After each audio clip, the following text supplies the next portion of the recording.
विधानसभा निवडणुकीत काँग्रेसला दारुण पराभव स्वीकारावा लागला। या पराभवावरून काँग्रेस नेत्यांमध्ये झुंपल्याचं दिसून आलं। भाजपची कुठलीही लाट नसताना काँग्रेसचे केवळ 16 आमदार आल्याचं विजय वडेट्टीवार म्हणाले। तर आरोप प्रत्यारोपांचा हा विषय नसून आत्मचिंतनाची वेळ असल्याचं नाना पटोलेंनी म्हटलंय।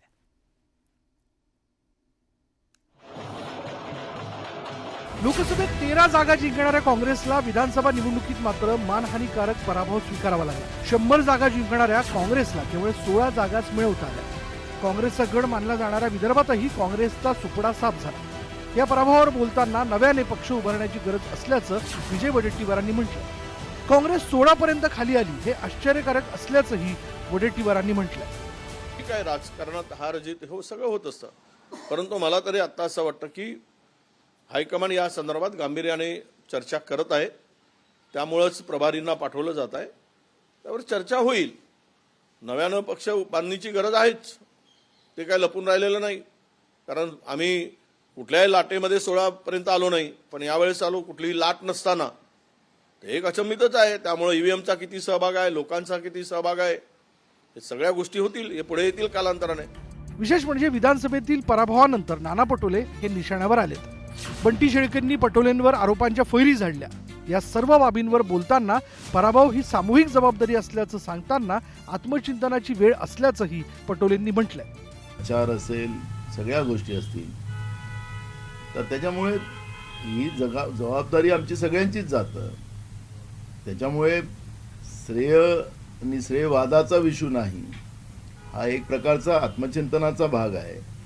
आणि जी लढाई आता महाराष्ट्राच्या जनतेने सुरू केलेली आहे बॅलेटवर मतदानाची, या लढाईवर सगळ्यांनी लक्ष केंद्रित केलं पाहिजे। विधानसभेतील पराभवानंतर प्रदेशाध्यक्षपद सोडण्याची इच्छा नाना पटोलेंनी काँग्रेस हायकमांडकडे व्यक्त केल्याची चर्चा। अशातच काँग्रेसचा विधिमंडळ गटनेता कोण होणार याची चर्चा आता सुरू झाली आहे। तो हायकमांडचा निर्णय आहे, दिल्ली निर्णय घेईल।